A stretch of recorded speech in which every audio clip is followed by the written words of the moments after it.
Como siempre somos Flavia Sorsi y Lucas Sosa desde Casa Lepage, con todo el equipo de Lepage trabajando para que podamos sostener estos encuentros con ustedes que tanto disfrutamos. Como les comentaba, nuestra invitada de hoy es Graciela Barreiro, gerente operativa del Jardín Botánico Carlos Thais, esta joya que alberga nuestra ciudad de Buenos Aires y que tanto nos gusta también visitar.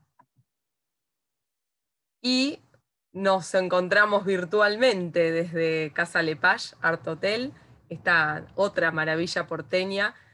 Aprovecho esta imagen para ver el contraste que van a notar entre estas veredas de Casa Lepage y las veredas en general de gran parte de nuestro casco histórico y las arboledas que vamos a estar viendo a lo largo de esta charla. Como muchos de ustedes ya sabrán, Casa Lepage queda en Bolívar al 300, muy cerquita de la avenida Belgrano, casi en la esquina, y es un edificio histórico recientemente restaurado, que data de fines del siglo XIX, que ha tenido una historia muy compleja, muy larga, muy interesante, llena de hitos, llena de acontecimientos y personajes muy interesantes que han realmente marcado nuestra historia, y que ahora además está lleno de arte, lleno de arqueología, porque ha sido sometido a tareas arqueológicas este edificio desde el año 2005 durante su puesta en valor, lleno de conceptos arquitectónicos innovadores y muy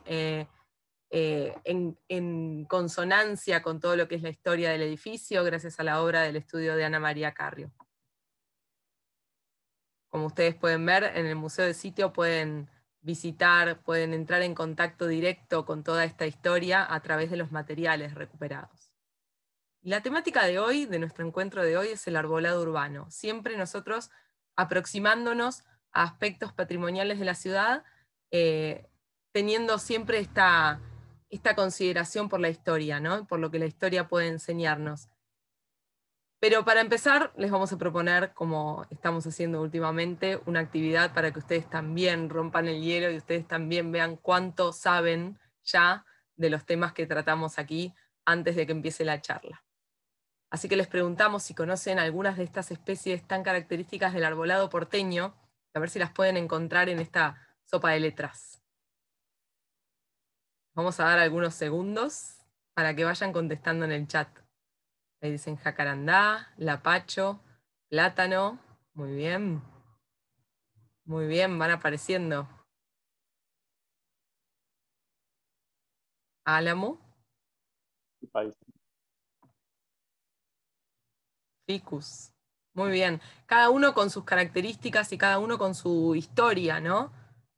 Y nada es casual en esta introducción de especies, como nos va a estar enseñando hoy nuestra invitada, que es la voz más autorizada para hablar de eso. Tipas, los árboles llorones, que me manchan la ropa, pero que tan lindos son, sobre todo cuando están en flor. Plátano, otro que la gente suele amar u odiar, ¿no? El plátano por el tema de las alergias. Muy bien. Bueno, vamos a ir marcando dónde es que estaban. Jacarandá, álamo, plátano, ficus, tipa, fresno, este fresno rojo divino. Bueno, también la temática de hoy tiene que ver también con la llegada del otoño, ¿no? Y cuánto nos acerca a percibir nuevamente estos árboles que a veces, hasta que no empiezan a cambiar de color, es como que los tenemos como paisaje y no les prestamos demasiada atención. El eucalipto. Bueno, hoy van a ver que es una visita un poquito más desordenada de lo normal. Vamos a estar flotando en el viento, volando así como las hojas de otoño a través de distintos temas, ¿sí? Quizás en un orden no tan sistemático, pero vamos a estar hablando, entre otras cosas, del desarrollo histórico del arbolado porteño, de la acción de distintos paisajistas a lo largo de este desarrollo histórico, de cómo se fueron conformando parques y espacios verdes de nuestra ciudad, las especies características como las que mencionábamos recién, tanto autóctonas como exóticas. Vamos a estar hablando, por supuesto, del jardín botánico, de los árboles históricos, de los árboles en la pintura de Prilidiano Pueyrredón, quien también tuvo mucho que ver con la historia de la parquización de muchos de nuestros espacios públicos, y de la situación de las arboledas en la actualidad. Entre otras muchas cosas que seguramente Graciela va a estar agregando. Para hacer una mínima introducción a la temática, basta recordar que, bueno, la ciudad de Buenos Aires, en su origen, digamos, como ciudad hispana, era una ciudad bastante yerma, no había un concepto de arbolado público que tuviera que ver con la recreación, ni con la salud, ni con nada de todos estos conceptos que vienen mucho más tarde, ¿no? Hacia mediados del siglo XIX. La ciudad de Buenos Aires tenía algunos frutales y árboles útiles, digamos, para el aprovisionamiento de alimento, de leña, ¿sí? Tanto en la ciudad como también en las afueras. Eran en general árboles autóctonos y también se habían ya tempranamente introducido muchos árboles, sobre todo los frutales que tenían que ver con la actividad frutihortícola que cada uno de los habitantes de la ciudad desarrollaba en su propio terreno, ¿no? Y en sus quintas, como tantas veces hemos mencionado a lo largo de un montón de nuestros encuentros. Uno de los primeros esfuerzos quizás por desarrollar un paseo público arbolado es el de la Alameda, ¿no? Luego Paseo de Julio. La Alameda data del periodo virreinal y tenía de todo menos álamos, ¿no? No eran álamos los que estaban plantados en la Alameda. Luego se convierte en el Paseo de Julio. Vamos viendo también cómo a medida que avanza el siglo XIX tenemos distintas intervenciones sobre el espacio público vinculadas con el arbolado, donde podemos mencionar, por ejemplo, la obra de Prilidiano Pueyrredón mismo, parquizando nuestra Plaza de Mayo.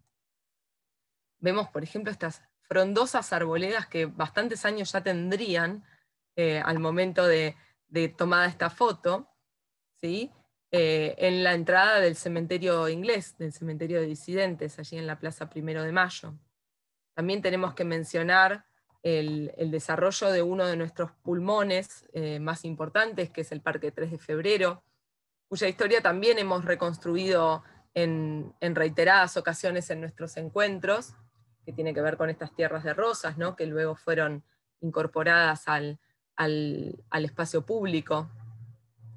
Tenemos que hablar de la obra de distintos paisajistas, ¿no? Sobre todo de Carlos Thays, que a lo largo del siglo XIX han modificado realmente la fisonomía de Buenos Aires, llevándola a este arbolado tan característico y que realmente nos pone en el mapa en muchos aspectos, ¿no? En muchos contextos.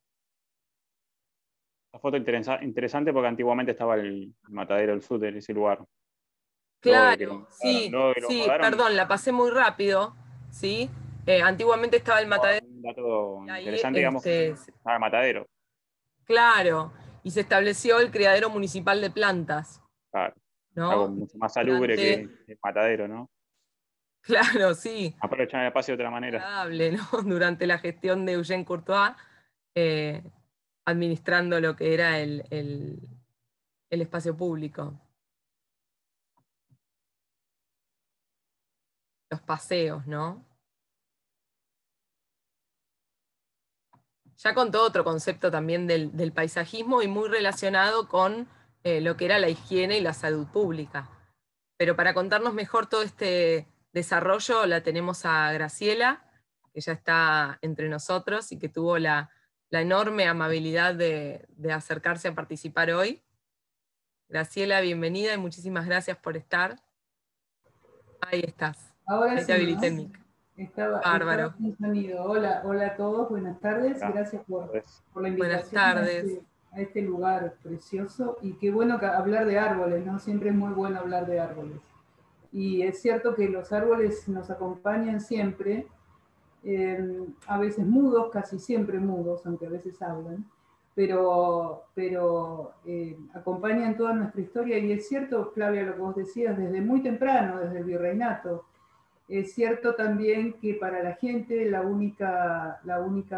único valor importante de las plantas en ese momento, más que el recreativo, era el de poder aprovecharlas, y entonces todas las plantas estaban en huertas o quintas, sobre todo, pero la Alameda se considera como el primer arbolado público, podríamos decir, de la ciudad de Buenos Aires, y es en lo que hoy es la avenida Leandro Mialén, ¿no? Terminando sobre la Casa Rosada. Y es cierto que no había álamos. nadie sabe muy bien qué árboles eran, pero no eran álamos. Y miraba con atención esas fotos. Hoy mismo estaba leyendo la historia del jardín botánico y hubo otro jardín botánico antes que el que tenemos ahora, que nosotros amamos tanto y que suponemos que ha sido el primero, pero no, ya el mismo Eugene Courtois en esa época había planificado un jardín botánico muy cerca, y lo había empezado a plantar muy cerca del que tenemos actualmente, pero en realidad empezaba en la avenida Santa Fe y terminaba en la calle Paraguay, y se había empezado a plantar en manos del Departamento de Agricultura. La casa central que estamos viendo en esa foto ahora era el Departamento de Agricultura, estaba sobre terreno nacional, fue construida bajo un proyecto de un arquitecto polaco, ingeniero polaco, Jordan Wysocki, y justamente para el Departamento de Agricultura. Y entonces se decidió que en el terreno alrededor de la casa se iba a hacer un jardín botánico, así se llamaba, un jardín botánico.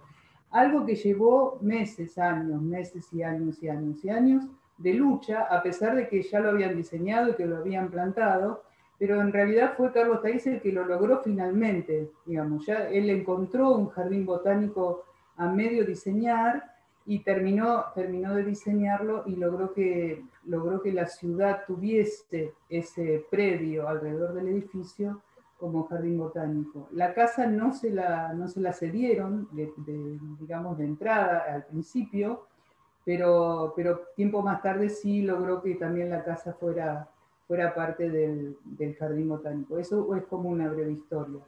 Pero Él mismo la tuvo como residencia, ¿no? Durante un sí, tiempo. durante un tiempo, que sí, hasta que sus hijos tuvieron 6 o 7 años por ahí. Vivió en el primer piso de la casa. Después ya se mudaron a la zona norte de Buenos Aires. Esas fotos son muy demostrativas, estas que pasaste, de lo que fue el crecimiento del verde en la ciudad. Nosotros tenemos una ciudad con bastante verde. El problema que tiene que el verde no está bien distribuido, digamos, no es muy democrático. Está como concentrado en algunas zonas de la ciudad. No todos podemos disfrutar, no todos los barrios pueden disfrutar del mismo verde. Palermo es un lugar privilegiado en ese sentido, no solo porque está el jardín botánico, sino porque tiene el Parque 3, que es esa maravilla que comenzó en la época de Rosas, pero fue desarrollándose a lo largo del tiempo y en manos de varios paisajistas. El vivero municipal, que estaba en lo que era el matadero, como decía, creo que era Lucas que decía. Sí, ¿cómo está, Graciela? ¿Cómo estás? Fue el gran proveedor de plantas para toda la ciudad, antes de que el mismo Thays trabajara en esto, antes de que el mismo Thays llegara al país. O sea que nuestra historia de árboles en la ciudad y de convertir esos, lo que se llamaban los huecos, que eran originalmente mercados o mataderos, se fueran convirtiendo en plazas, es una historia previa todavía a la llegada de Thays. A veces no lo tenemos muy en cuenta, pero hubo grandes personajes que fueron los primeros jardineros, desde el mismo Bonpland, que se ocupaba de traer plantas de todo el mundo, se lo llamó el primer jardinero, y eso fue en épocas de Rivadavia, hasta los paisajistas franceses que llegaron un tiempo más tarde, durante el gobierno de Sarmiento, y finalmente sí llega Carlos Thays, que tuvo la bendición, podríamos decir, de llegar a la Argentina y a Buenos Aires. Él primero trabajó en el interior, pero después llegó a la ciudad y ganó un concurso para dirigir toda el área de paseos, que después se llamó de Espacios Verdes, y ahí desarrolló esto que sí fue una transformación de la ciudad de Buenos Aires. Había cambiado el paradigma, había empezado la época del higienismo, y entonces de las plantas útiles se pasaba a las plantas que ya se sabía, un concepto que tenemos hoy, pero ya se sabía que las plantas limpiaban el aire, y entonces que las ciudades que tenían plantas eran mucho más sanas que las que no lo tenían, y por eso se se empezó con ese diseño, con una idea que venía de Francia y que pudo aplicar acá, te decía, porque llegó en el momento justo. Había dinero para apoyar sus proyectos y había apoyo político para empujarlos. Entonces él tenía, digamos, que el entorno ideal como para poder llevar adelante ese trabajo. Estos dos señores que están acá son, bueno, Carlos está ahí sobre la izquierda, yo no sé cómo lo ven en la pantalla, yo lo veo sobre la izquierda. Se ve bien, sí. Y el ingeniero Benito Carrasco sobre la derecha. Son las dos personas que más recordamos hoy en día por su trabajo en la ciudad. ¿Por qué? Porque hicieron verdaderas transformaciones y por otra parte sus obras perduran. Por ejemplo, Benito Carrasco fue el primer paisajista argentino, fue discípulo de Carlos Taís y él diseñó el Rosedal. De Carlos Taís no le voy a dar la lista porque es enorme la lista de trabajos que hizo en los espacios verdes. Pero También en la provincia, ¿no? Sí, también en la provincia era lo que iba a mencionar, ¿no? hizo muchos parques de estancia, hizo muchas plazas públicas y parques, por ejemplo, el Parque San Martín en Mendoza o el Parque 9 de Julio en Tucumán, plazas en Córdoba, o sea, trabajó muchísimo. Dedicó su vida a eso y es más, sus descendientes también se dedicaron a eso. Hasta el día de hoy, sus hijos, nietos y bisnietos son paisajistas. Entonces, siempre tenemos un Carlos Taís a quien acudir, en todo caso, para pedir consejo. Lo que yo quisiera recalcar justamente es lo que pasó antes de la llegada de Taís y simplemente a modo de conmemoración, digamos, de lo que fue Jean-Jacques Alphand. A Aimé Bonpland yo les decía, un tipo muy, muy interesante que era jardinero ya en la época de Rivadavia. Alphand y Courtois fueron paradigmáticos también para el desarrollo de Buenos Aires desde el punto de vista verde. Eso es un poco la historia. Empezamos, creo que Carlos Taís encontró la ciudad con algo así como 60.000 árboles y llegó a plantar como 150.000, digamos, una cosa por el estilo. Hoy la ciudad tiene más de 500.000 de árboles, más, casi 600.000 árboles. Es una ciudad relativamente verde. Por supuesto hay mejores en el mundo, pero también hay peores. Y la ciudad española, que fue el inicio de Buenos Aires, esa cuadrícula con veredas angostas, que aún hoy la vivimos, yo diría la sufrimos en cierto modo, era imposible habitarla con el verde, ¿no? Pero por suerte el resto de la ciudad fue ampliándose un poco con diferentes proyectos urbanísticos que le dieron lugar a esto, que son verdaderos pulmones, ¿no? Los árboles nos permiten tener una ciudad que sea vivible. Que sobreviven a este concepto de lo utilitario, ¿no? O por ejemplo, a este falso progreso que a veces llamamos así en estos encuentros, por ejemplo, el representado por el transporte automotor, ¿no? Que tan mal le hizo al arbolado, directa e indirectamente. Así como nos hace mal a nosotros, ¿no? Es uno de los, bueno, es sabido a nivel global que es uno de los contaminantes más importantes en el aire, y los árboles tienen la enorme ventaja de servirnos como pantallas muchas veces y de absorber ellos mismos toda esa porquería, puedo decir, perdón por el término, que vuela en el aire y que si no quedara apoyada sobre las hojitas de los árboles estarían en nuestros pulmones, ¿no? O sea que yo siempre digo que los árboles, voy a decir acá, mucha gente no quiere a los árboles. Hay mucha gente que no le gustan los árboles. Como no quiere el empedrado, digamos. Hay gente que les molesta. También se relacionan entre sí. Barrer las hojas en otoño, les molesta que se tapen las rejillas. Que se ensucie la vereda con los frutos. Que ensucien la vereda. Hay gente hablar cuando se cae con una tormenta arriba del auto en la rama. Es cierto, bueno, a eso iba Lucas, justamente, a que los árboles tienen además cierto riesgo. Los árboles son seres peligrosos, porque pasa esto, están viviendo en ambientes que no son el suyo, el ambiente urbano lejos está de lo que es un ambiente natural para una especie vegetal, pero sin embargo nos dan tanto que cuando uno pone hace una lista con digamos, imaginaria del debe y el haber de un arbolado para una ciudad, siempre en el haber la lista es mucho más larga. Es cierto que son peligrosos, las ramas se caen, los árboles completos se caen, a veces hay vientos muy fuertes, vientos que son arremolinados y que los levantan, inclusive árboles sanos los levantan y los arrancan. Nosotros no tenemos tantos sucesos de ese tipo, pero por supuesto hay árboles que caen sobre autos, por supuesto la desgracia que puede ser que caigan sobre personas. Ese riesgo existe en la ciudad, los árboles son peligrosos, sin embargo no podríamos vivir sin ellos. Entonces siempre tenemos que poner de un lado lo bueno y del otro lado lo malo, y veremos que lo bueno siempre es mucho más.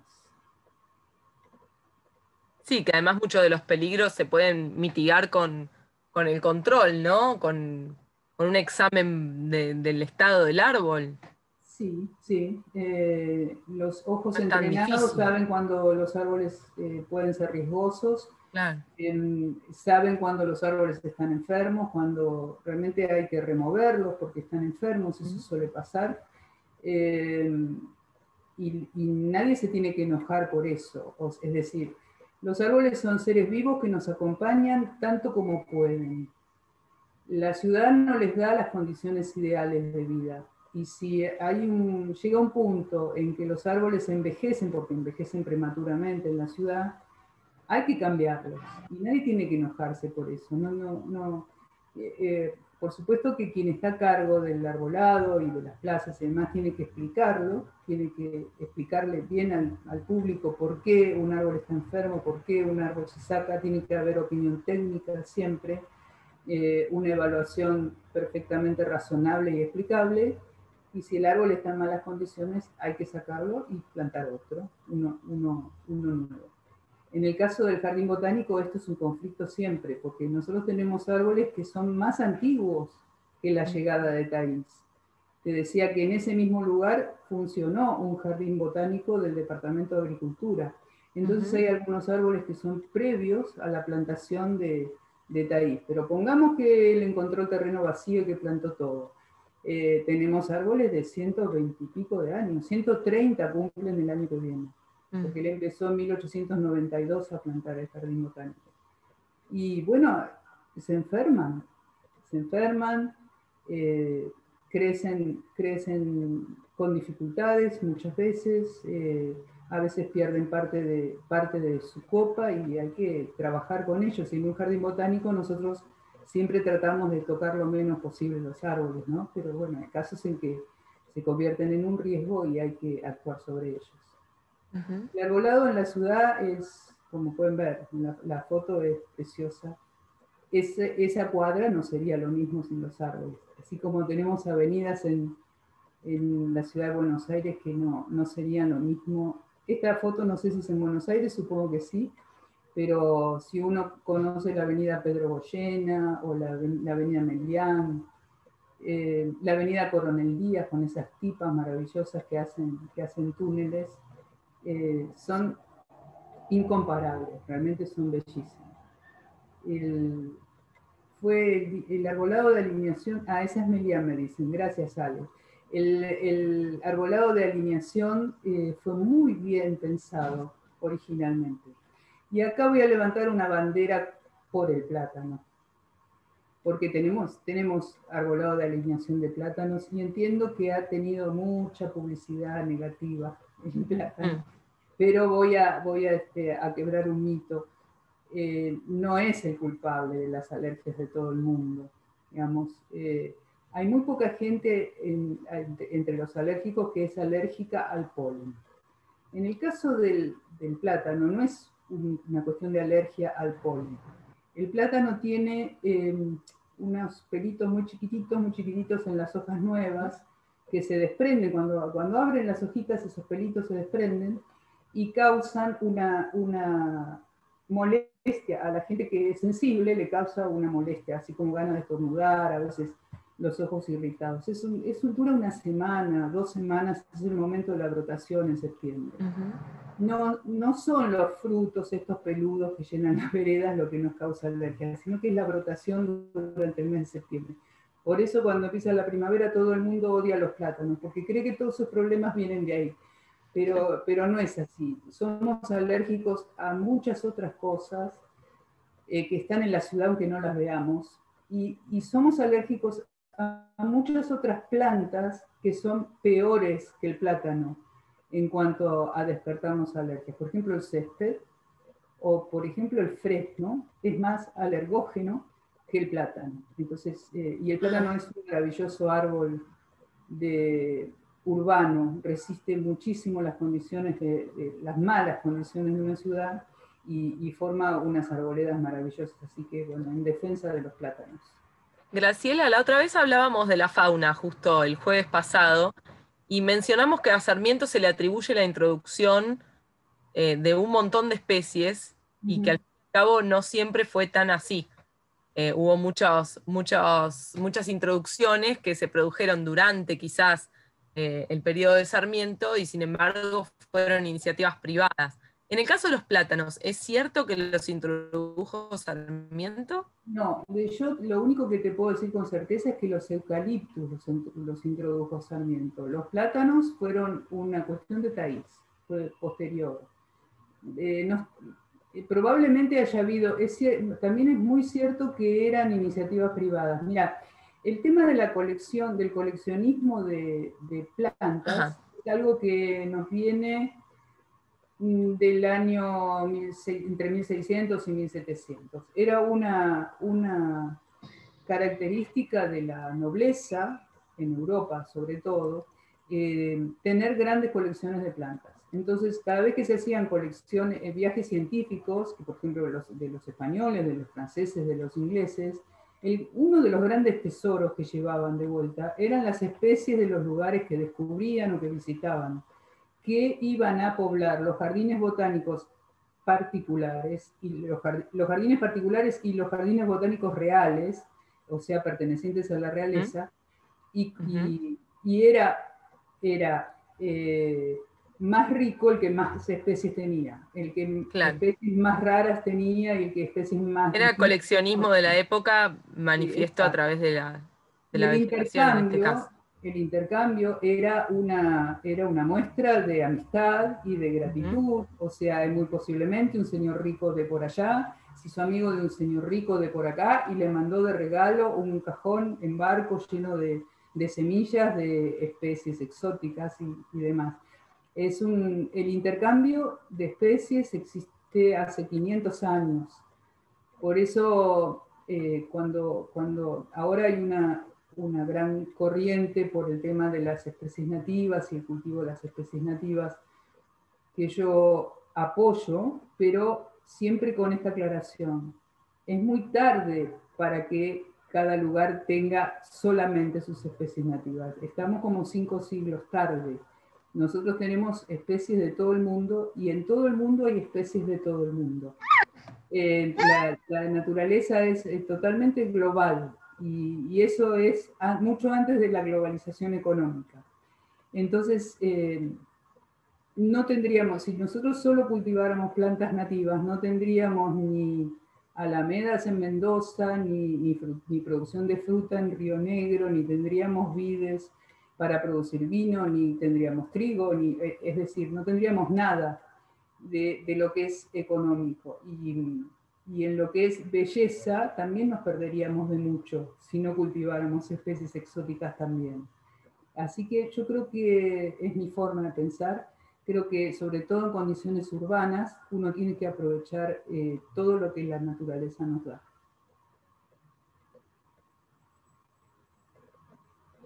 Sí, creo que más de uno está de acuerdo con vos. Creo que tiene nuestro público un poco ese perfil de no estar siempre pendiente de esa idea de progreso que muchas veces el mundo mismo, ¿no? Es como que intenta meternos en la cabeza, y uno se aferra un poco románticamente a pero creo que también sabiamente a la naturaleza y al patrimonio en general, ¿no? Tanto natural como cultural, porque al fin y al cabo es la preservación de esa diversidad de especies, de esa biodiversidad en este caso, y también de la diversidad de saberes, lo que nos da la versatilidad después de poder reaccionar ante circunstancias como, bueno, mismo como la que estamos atravesando en estos tiempos, ¿no? Además, otra cosa, yo sé que entre nuestros amigos acá que nos están escuchando hay gente de otras ciudades, pero cuando hablamos de la ciudad de Buenos Aires, casi ninguno, no quiero exagerar, casi ninguno de las especies que pueblan nuestras plazas y calles son nativas. Aunque hablemos de jacarandás, aunque hablemos de lapachos, aunque hablemos de tipas, son nativas de Argentina, no son nativas de nuestra ecorregión. Entonces, para la ciudad de Buenos Aires, o para las costas del Río de la Plata, una tipa es tan exótica como un plátano. ¿Se entiende? Eso es lo que tenemos que tener en cuenta. Nosotros, si quisiéramos plantar solamente nativas en la ciudad de Buenos Aires, tendríamos hermosas praderas de pasto con cortaderas y algunos arbolitos pequeños que eran los originales que estaban en la costa del Río de la Plata. Pero no tendríamos esta majestuosidad de estos árboles enormes, como las tipas, por ejemplo, que son del norte del país. Entonces, siempre hay que tener en cuenta eso. Usemos de la naturaleza todo lo que nos da porque es tan magnánima que sería una tontería no aprovecharlo. El cual. Igual, si no están de acuerdo, yo estoy dispuesta a discutirlo, no hay ningún problema.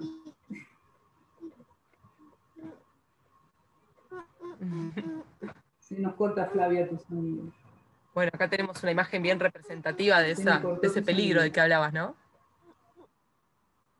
Sí, a mí también se me está entrecortando bastante. Si ven que por momentos no reacciono lo suficientemente rápido, es porque me dice que mi conexión es inestable y estoy teniendo algunos problemitas con el audio, sobre todo. Ahora te escuchaba bien, recién te escuchaba bien.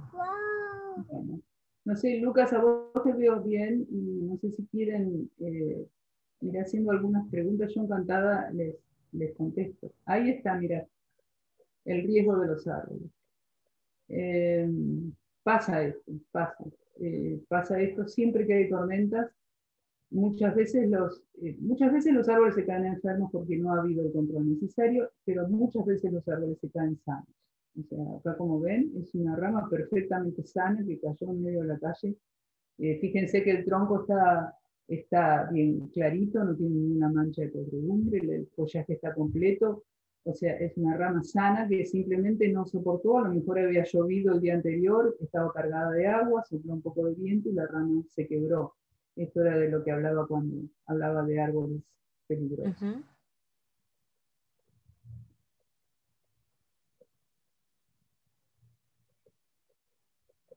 Otro caso. Una de las razones por las que pasa esto es por los trabajos que se hacen sobre las veredas. Uh-huh. Hay dos problemas, con respecto a las veredas, hay dos problemas de los árboles. Uno es, las raíces me levantan la vereda, es lo que siempre se sostiene. El otro es, bueno, el árbol se cayó.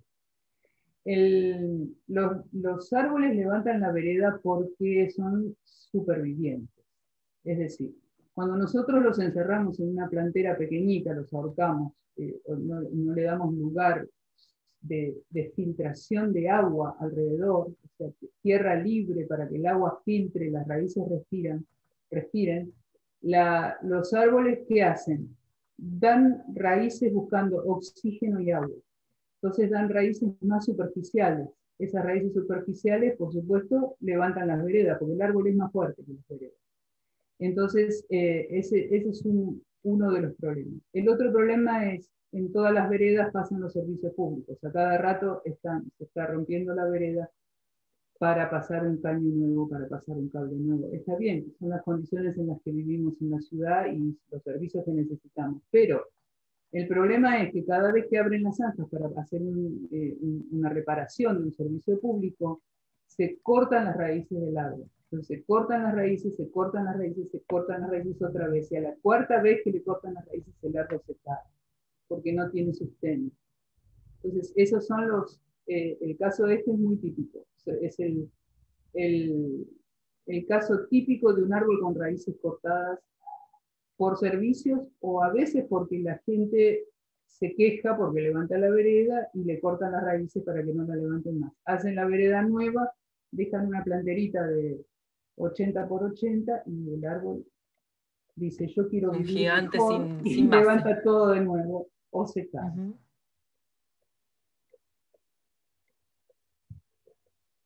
Joaquín dice que la pampa húmeda tiene especies hermosas, el timbo. El timbó no es de la pampa húmeda, es de la costa. Es una especie realmente muy, muy hermosa. Hay muchos en Buenos Aires, sobre todo en plazas. Es un árbol grande, de los pocos árboles digamos, de segunda magnitud que hay en la zona, que pertenece a la zona costera o al delta paranaense.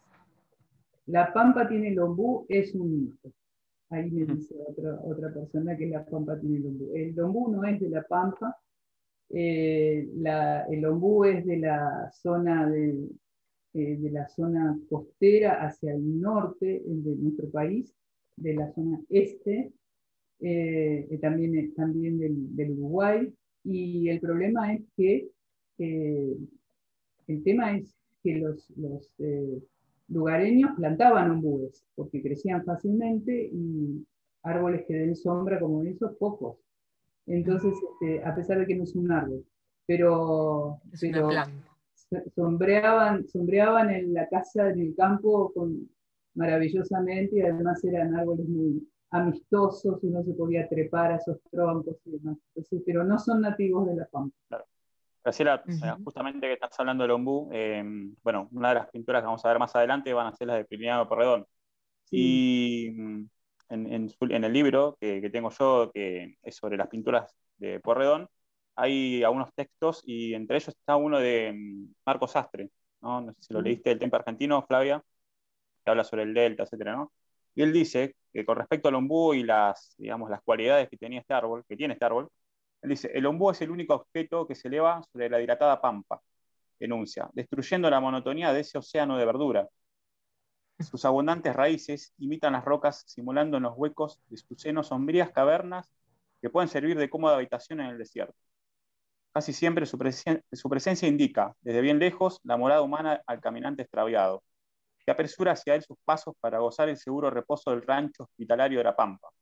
En las dilatadas llanuras sin caminos, el ombú es el norte del viajero. Refrigera con la frescura de su sombra a los hombres y animales cuando el sol abraza la tierra con sus rayos. Dice... Es hermoso, y es así, es un árbol amigo. Y además es una señal en el camino, ¿no? ¿Quién no le ha dicho ahí pasando el ombú? ¿Viste? Te dan como referencia. Claro. Es un marcador. Muy común esto de ahí pasen los ombúes y lo va a encontrar la tranquera. Sí, es un árbol paradigmático que se asocia con nuestros primeros tiempos criollos, y por eso quedó esto de que la pampa tiene el ombú, gracias al poema, ¿no? Bueno, una cosa era el poema y otra la realidad, pero está bien, la pampa tiene el ombú porque la plantamos nosotros, así como nosotros tenemos los plátanos, porque los plantamos nosotros. Es la mano del hombre. Estas torres en Puerto Madero, ¿qué serían si no tuvieran un poquito de verde alrededor, no? Es muy lindo en Plaza San Martín, ¿no? Ese contraste entre la arquitectura y la vegetación de la Plaza San Martín y cómo se refleja el verde también la Plaza San Martín en los ventanales. Tan modificada y tan peleada por la sociedad y tan bella, ¿verdad? Un lugar en el corazón de Buenos Aires y tan tironeada entre los vecinos y las autoridades y las cosas que se hacen y las que no se hacen. Pero es un lugar bellísimo realmente. Sí, también cantada. La mezcla con la arquitectura, lo que la hace también, ¿no?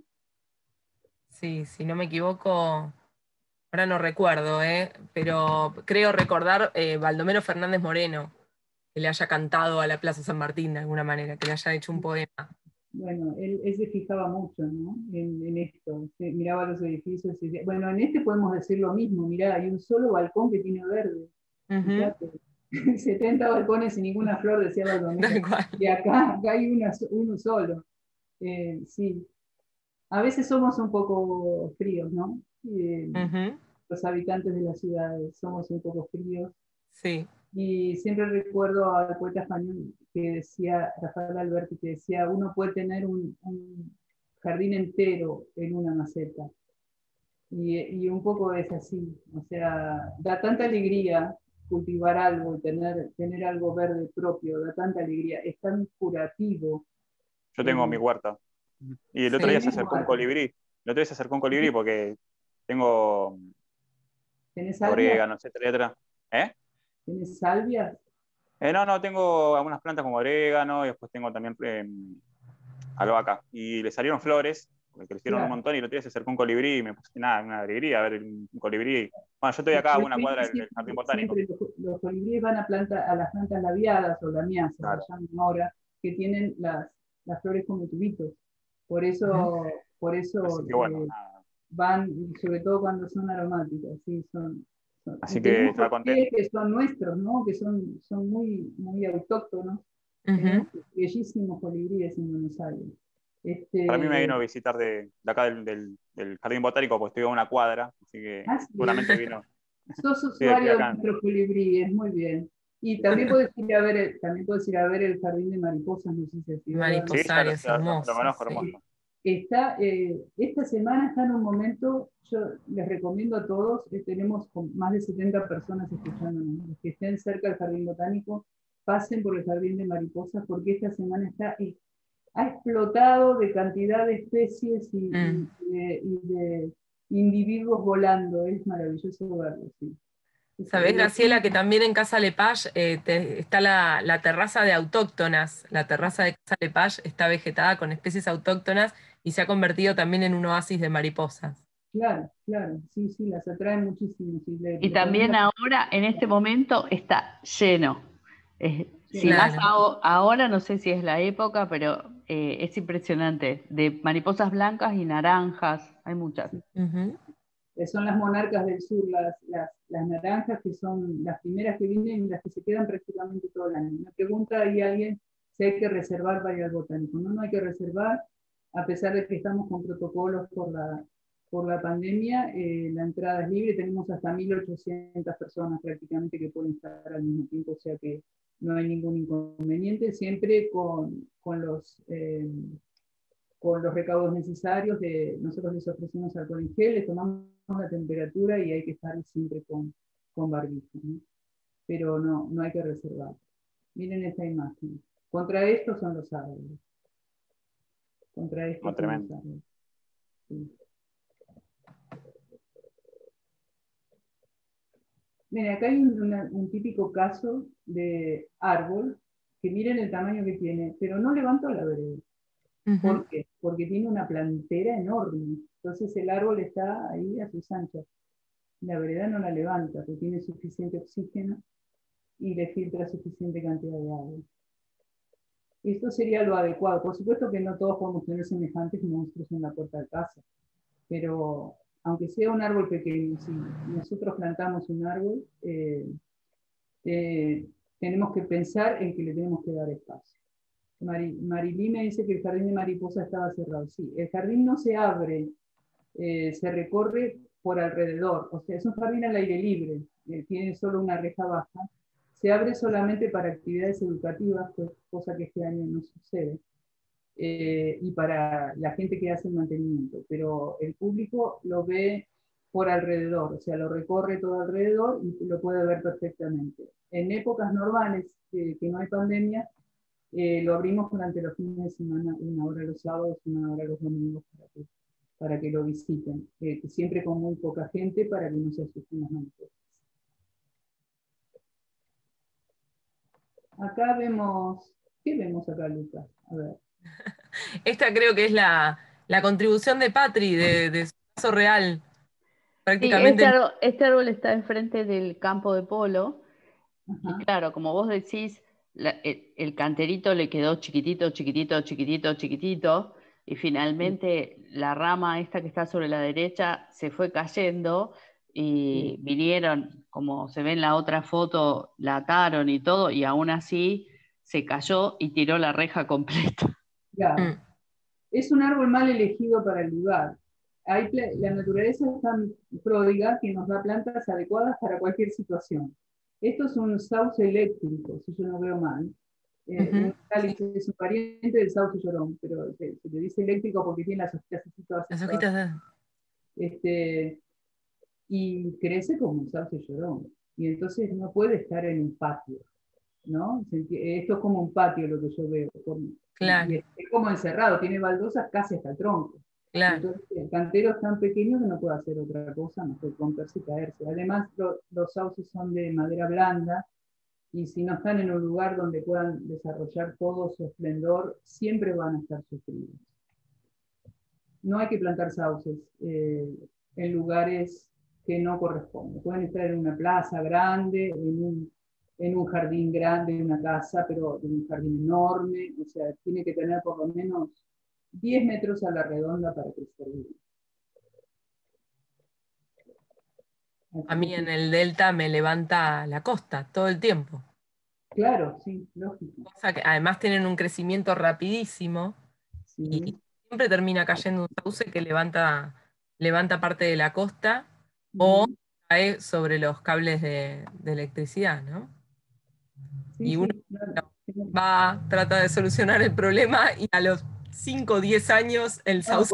Vuelve a suceder, claro. Lo mismo pasa hay árboles que no hay que plantar en las veredas nunca, esto les dejo como recomendación, ni los ficus que estaban en nuestra sopa de letras del inicio, ningún ficus, de ningún tipo, sobre todo los ficus benjamina que crecen tan maravillosamente en los de Buenos Aires, pero que son capaces de arrasar con las cañerías de una casa completa.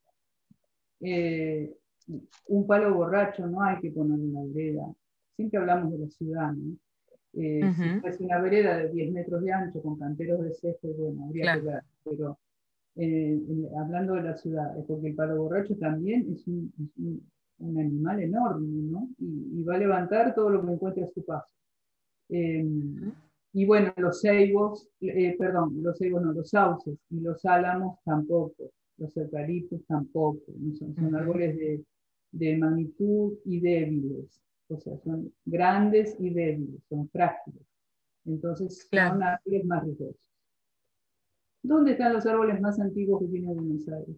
Bueno, nos referimos a algunos individuos famosos, ¿no? Seguramente hay otros tan o más antiguos que estos, pero es como que son los famosos, ¿no? Este es a ver si aciertan. El arbolado porteño. A ver. Pueden ir las columnas. Gaby pregunta si los liquidámbares se pueden plantar en las veredas. Sí, es un árbol fantástico para las veredas, es un fantástico para el otoño. Pero son maravillosos en otoño. Hay dos. El color rojo es increíble. Dos colores, hay naranjas y hay rojos. No es una especie diferente, simplemente salen así, son fenotipos distintos y los dos son hermosos. Pero sí, sirven para veredas. Es un árbol grande, hay que tener en cuenta eso. Una buena plantera es importante. Ajá. Parque japonés, las magnolias de... Están acertando muchas, ¿eh? Sí, están acertando bastante. A dar las respuestas. Bueno, que son los 5 árboles históricos, ¿cómo no van a acertar? Acá una flechita que se torció, pero la de Humberto Primo al 300 son las magnolias del protomedicato. Las del protomedicato, que son de las más antiguas que tenemos. Divinas. El gomero iría acá, ¿no? Frente al cementerio de la Recoleta. Los gomeros de Recoleta son fantásticos. En el Instituto Bernasconi, el Aguaribay del Porteño. El Aguaribay. Tuvimos algunos problemas con las flechitas, perdonen, ¿eh? se reviraron las flechitas, estaban en duda, me parece. En la Plaza de la Valle está el Seibo. Era para ver si estaban atentos. Graciela estaban atentos. En la Plaza de la Valle cementerio de la Recoleta. El ceibo de Jujuy, que no es un ceibo común, el ceibo de Jujuy es otra especie, y que tiene muchos, muchos años, y y no sé cuánto tiempo más va a vivir. Pero, no. Ahora es impresionante el tamaño de los gomeros, ¿no? Cómo se expanden Los gomeros, bueno, cuando hablaba de las los ramas ficus, y bueno, los gomeros son ficus, sostenes, sí, los los sostén gomeros que, son ficus, sí. ajá, Así crecen los ficus, en esos tamaños, y cuando Claro. tienen 300 años, 400 años, como claro. tienen algunos de los nuestros, con más razón. En Plaza San Martín o ahí en Plaza Francia, en Recoleta, que le tienen que poner apoyos a las ramas para que no se caigan al piso. Sí, sí, sí, Impresionante. Claro. Como unas horquetas gigantes para En que Plaza San Martín sostengan. también, claro. sí. Ujú. Bueno, vamos a pasar en limpio las flechitas que se reviraron. Las magnolias del protomedicato en Humberto Primo al 300, frente al cementerio de la Recoleta, un gomero histórico. En la plaza del Instituto Bernasconi, el Aguaribay del Perito Moreno. En el Parque 3 de Febrero, la Magnolia Avellaneda. Y en Plaza Lavalle, un ceibo. La magnolia no se llama Avellaneda, sino que es una magnolia que plantó el presidente Avellaneda. Claro, sí, la Magnolia de Avellaneda, o la Magnolia. Sí, en compañía de Sarmiento, cuando inauguraron el Parque 3, que todavía está allí. Ay, qué lindo dibujo este. Acá Esta tenemos es a Prilidiano. una Prilidiano Porredón con su pintura Bosque de Palermo, ¿no? Que acá podemos ver representado, digamos, lo que eran la zona esta de Palermo en el siglo, digamos, XIX, que todavía no estaba, digamos, habitada como hoy, ¿no? Pero ahí, bueno, podemos observar, a simple vista, los sauces, ¿no? Con ramas. Fíjate, ¿no? los sauces son exóticos. Mira, Fíjate cómo ¿de dónde vienen? está todo plantado con sauces de Asia. De Asia, asiático. Sí, su hábitat original es, pero bueno, son cosmopolitas, están en todo el mundo, ¿no? Claro. Los sauces, ahora que los mencionan y que recuerdan el origen asiático, son los que siempre vemos en las cerámicas estas azules sobre blanco con el sauce. De hecho, se llama Willow Pattern, patrón sauce, Claro, esta escena de la pagoda, el hombre vestido con túnica, caminando, el puentecito, el arroyo, ¿no? Tan, hasta el hartazgo representado en la cerámica inglesa azul sobre blanco durante, creo que hasta ahora, todavía uno puede ir a cualquier bazar y comprar ese mismo patrón o uno muy similar, ¿no? Igual aclaro que tenemos un sauce criollo, pero que no es Sí, llorón, como sí, el de por la pintura supuesto. como el de la pintura de Pueyrredón, sino que es erecto, claro. digamos, es el Salix humboldtiano. Bueno, vemos la siguiente, Flavia. Claro. Bueno, acá tenemos la pintura de Prilidiano Porredón, las banderas en el Bajo Belgrano, ¿no?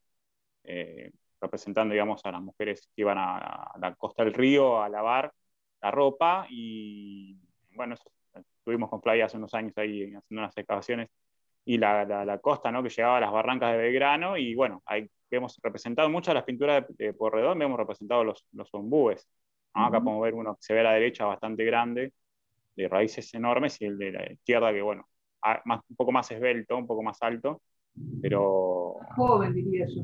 Sí. Un poco más joven. Bueno.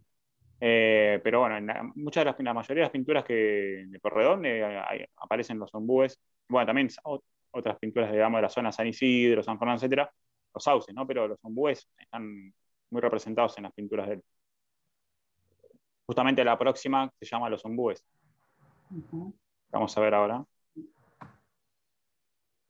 Aquí está. Ahí está, justo en medio uno en cada costado del camino. Enormes estos son, y en el medio de la carreta, ¿no? Bueno, y como les había comentado recién, digamos, lo que le leí de Marcos Sastre con respecto a la cualidad de estos árboles, ¿no? Que en medio de la pampa, en medio de la llanura, se destacaban por su altura y eran, digamos, como una señal y que ofrecían esta sombra y refugio para los que viajaban en ese tiempo a caballo, etcétera, ¿no? Después vamos a ver alguna fotografía, Flavia, ¿no? Ahí que también aparece un ombú bastante grande, pero ya siendo alguna Sí, fotografía. creo que alguna quedó después de la Por ahí selección. después. Bueno, y ahora seguimos charlando un poquito y ya nos vamos despidiendo, vamos a ir compartiendo algunas imágenes actuales, ¿no? De nuestro arbolado porteño, recordando algunas especies que, bueno, marcan las estaciones, marcan los lugares, marcan se vinculan con su arquitectura, con apellidos, con eventos. Este es uno de los árboles más lindos de Buenos Aires. Este que acaba de pasar es el Lapacho de Jurra. El Lapacho. Que está en una casa privada, pero también plantado en la esquina de Figueroa Alcorta y Mariscal Castilla, que lo han puesto para que todos lo disfruten. Uno de los árboles más bellos de la ciudad. Sí, sí. Es uno. Y esta fotografía es de Historias en Verde. ¿Esta? La anterior. Ah, la anterior. Historias en Verde es el blog de una fotógrafa y relatora que nos estuvo acompañando en otra oportunidad, que realmente lo recomendamos mucho. Tiene unas apreciaciones de la naturaleza urbana muy, muy interesantes y muy sensibles, además de unas fotografías espléndidas. Este es el Río de la Plata. Realmente no es que me olvidé, pero dije, lo dejo para otra oportunidad y ahora me arrepiento un poquito de mencionar las excavaciones que desarrollamos en el Jardín Botánico hace ya varios años. No sé si estabas vos, Graciela, creo que no. Vos empezaste en 2010, ¿no? Yo estoy desde diciembre de 2009 a cargo del jardín. 2009. Fui directora de Espacios Verdes y estuve en el año 2000, unos meses también. Y hacía poco tiempo había sucedido lo de las excavaciones. Sí, se suponía que aquí iba a estar el polvorín de Cueli. Claro, exacto. Fuimos un tiempito antes, fue con el equipo de Javelson buscando el polvorín de Cueli y excavamos un invernadero, un antiguo invernadero. Sí. Muy interesante, porque además nos conectó un poco también con la historia del botánico, de la introducción de la yerba, ¿no? De la yerba mate, hablamos de tantas cosas en esa oportunidad y realmente una experiencia muy linda también trabajar ahí, ¿no? Es un espacio realmente único de la ciudad, muy, muy agradable la atmósfera que tiene el botánico. Sí.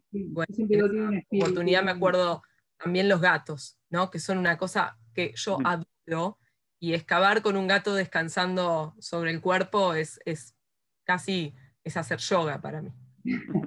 Bueno, igual los gatos se fueron, por suerte ya. Se fueron, no sí. Sí, no 4 o era el 5 mejor más. lugar y no estaban en las mejores condiciones. Claro, no, porque pero se convierten en gatos ferales, se convierten en gatos salvajes. Bueno, y me ha además, pasado de adoptar gatos. Digo, los gatos con raquitismo por esa situación, ¿no? Sí, Sí, es muy triste cómo se reproducen. Trae muchos problemas. Por suerte, esto, antes que yo llegara, ya se había empezado a manejar de una manera adecuada. Sí, yo no me lo Castrándolos, llevé, pero me hubiera gustado. Sí. Así que prácticamente ya no hay, con lo cual se han solucionado un montón de problemas. No quisiera terminar, ya se está llegando al final, pero no quisiera dejar las preguntas sin contestar, Javier, si te parece. No, a medida que van lloviendo preguntas al chat, si vas viendo que podés ir contestando, adelante. Acá Pablo pregunta, entonces ¿no es verdad que plantar especies nativas es más beneficioso? No es necesariamente así. O sea, para el ambiente es beneficioso. Nosotros estamos hablando de una ciudad. En la ciudad todo es artificial. Todo está plantado por el hombre. No vamos a lograr que vuelvan los pumas porque plantemos cortaderas. ¿Se entiende? O sea, en la ciudad nunca vamos a poder llegar al hábitat original. Entonces, por supuesto que es beneficioso para el ambiente que haya plantas nativas. Lo que yo digo es que tiene que haber de las dos, aprovechar todo lo que uno puede de la naturaleza. Nunca usar especies invasoras, jamás. Por ejemplo, no hay que usar algo que se ha sabido después con el tiempo, no hay que usar paraísos, no hay que usar ligustros, no hay que usar algunos pastos que son muy invasores, que han venido de otros lados con fines ornamentales. Hay que asesorarse sobre eso, no hay que plantar ficus, que son todas exóticas, pero hay exóticas que no son invasoras y que son de una gran belleza y que para el ambiente de una ciudad prestan mucho servicio ecosistémico, porque el tema es que los grandes árboles son los más eficaces en la calidad ambiental del aire. Entonces, aprovechemos esas ventajas que nos da la naturaleza para una ciudad donde lo único que hacemos es combatir a la naturaleza.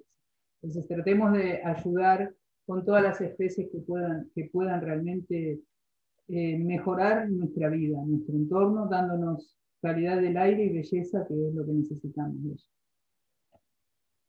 A ver si me perdí alguna pregunta. Preguntan qué se puede plantar como árbol en una maceta en un balcón. Un arbolito. Podés plantar un guarán, o sea, un lapachillo. Lo que se llama es un lapacho chiquito con flores amarillas y que puede vivir muy bien en una maceta mucho tiempo. Qué Y hermoso. es nativa y atrae mariposas. Y a ver, ¿qué más? ¿De qué época son los gomeros y ombúes de la Plaza San Martín de Tours? No Son de todos. mediados del siglo XIX, ahí respondí, Sí, ahí también estuvimos excavando. bien. No de todo tenemos constancia, sobre todo en el No, tema no. de... No, bueno, pero a veces por la misma relación con las quintas que Claro, van claro. presentes en determinado lugar, Preguntan se si el supone, color ¿no? de Que los pueden liquidamas no es conseguir. por el frío, claro, el color de los liquidamas es porque llega el otoño, pero pueden virar al naranja o al rojo independientemente de la temperatura. Cuanto más frío eh, hayan acumulado el año anterior, más fuerte es el color, pero tanto el naranja como el rojo, o sea, más intenso el naranja como el rojo. ¿Qué más nos preguntan? Bueno, no, después contestaron a la trivia, que está muy bien. Esta foto también es de Historias en Verde. Es la Qué de precioso. en Costanera Sur. Saben que la ciudad tiene un árbol emblemático, que es el jacarandá, por ley de la legislatura, que es una exótica para la ciudad, pero está en Argentina. También es paraguaya, también es brasilera, también es del sur de Bolivia, o sea, porque las plantas no reconocen los límites No, políticos. Entonces menos mal. es por suerte, es de muchos países, lo mismo que el ceibo, que está en todo el este. Así que la flor nacional es el ceibo, el árbol nacional es el quebracho, el árbol emblemático de la ciudad. Pobre Quebracho, que tan, para construir la nación hemos destruido quebrachales. Sí, sí, sí, sí. El árbol emblemático de la ciudad es el jacarandá. Se ha puesto flor emblemática a la orquídea de los talares. Bueno, vamos reconociendo un poco la importancia. Pero siempre tengamos en cuenta esto, vivamos junto con la naturaleza, que la naturaleza nos acompañe a lo largo de nuestra vida. No son esculturas, no son estatuas, no son edificios, no son templos. Son seres vivos que viven al mismo tiempo que nosotros. Disfrutémoslo todo lo que podamos y tengamos en cuenta que, como nosotros, mueren del mismo modo.